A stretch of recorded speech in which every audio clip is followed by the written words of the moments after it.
Hi sir. Hello. Duvvada Srinivas గారిని arrest చేయడం జరిగిందని చెప్తున్నా ఈ రోజు. సో దాని గురించి మీరు ఏం చెప్పాలనుకుంటున్నారు?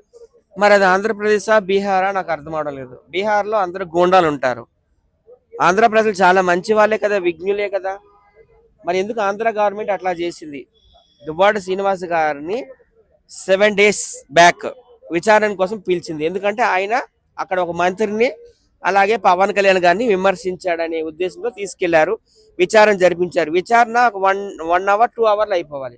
కానీ మార్నింగ్ 10 గంటలకి కొత్తూరు పోలీస్ స్టేషన్ శ్రీకాకుళం జిల్లాకు తీసుకెళ్లి రాత్రి 10 గంటలు 11 గంటల వరకు ఉంచారు. కనీసం దువ్వాడ శ్రీనివాసరావు గారు కానీ దువ్వాడ మాధురి గారు కానీ మంచినీళ్ళు కానీ ఒక టీ చుక్క కానీ ఇవ్వలేదు, వదిలేశారు. అప్పుడు ఎందుకంటే దువ్వాడ మాధురి గారు చాలా ఫైట్ చేశారు. అప్పట్లో సతీ అనసూయ, సతీ సావిత్రి ఎలాగైతే కాపాడుకున్నారు వాళ్ళ భర్తని ఎముడు ఎత్తుకుపోతుంటే ఆపి, ఆ విధంగా ఆమె కాపాడుకుంది. అందుకే ఆమెకి నేను సతీ సావిత్రి అని అభివర్ణిస్తాను.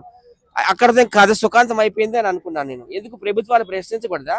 తెలుగుదేశాన్ని ప్రశ్నించకూడదా? తెలుగుదేశం చంద్రబాబు నాయుడు గారు మంచి వాళ్ళే, కానీ ఆ మంత్రులు మంచోళ్ళని ఎక్కడ ఉంది? ఏమైనా ఉందా? ఎక్కడైనా ఉందా? రాసిపెట్టి ఉందా నేను అడుగుతున్నాను. అలాగే జనసేనని కూడా ప్రశ్నించకూడదని ఏమైనా ఉందా అంటున్నాను. సో ఆయన ప్రశ్నించాడు, జనసేనని ప్రశ్నించాడు, తర్వాత టీడీపీ నాయకుల్ని ప్రశ్నించాడు, అరెస్ట్ చేశారు. అక్కడతో అయిపోయింది అనుకున్నాను నేను. అరెస్ట్ చేసి వదిలేశారు. ఈ రోజు ఏం చేశారంటే మళ్ళీ విచారణకు రమ్మన్నారంట. నాకు కూడా పిలిచారు. నాకు దువ్వాడ మాధురి గారు కాల్ చేశారు నేను సాయంకాలం.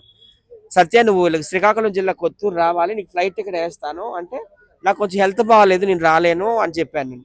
నేను వెళ్తే బాగుండేది ఈ రోజు. అక్కడ నేను కూడా ఒక ధర్నా చేసేవాడిని.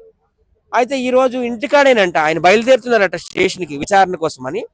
వాళ్ళు తెక్కలు కదా, ఇంట్లోనే దువ్వాడ మాధురి గారిని హౌస్ అరెస్ట్ చేసేసారంట.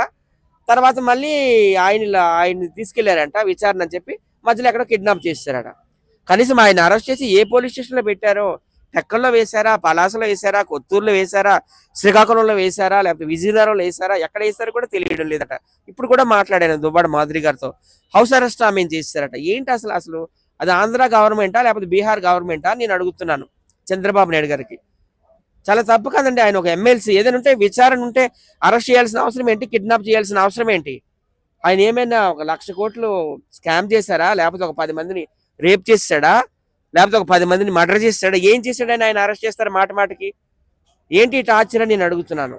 దువ్వాడ శ్రీనివాసరావు గారు చాలా మంచి వ్యక్తి. 2 పెళ్లిళ్ళు చేసుకున్నారంటే ఎవరు చేసుకోలేదు 2 పెళ్లిళ్ళు. ఒక పెళ్లి చేసుకుంటారండి, సెట్ కాకపోతే డైవర్స్ తీసుకుంటారు చట్టబద్ధంగా, లేకపోతే ఏదో రకంగా పాటలు పడతారు. పర్సనల్ విషయాలు అన్ని కూడా తీసుకొచ్చి సోషల్ మీడియాలో పెట్టి ఆయన కంపు చేయాలని చూస్తున్నారు.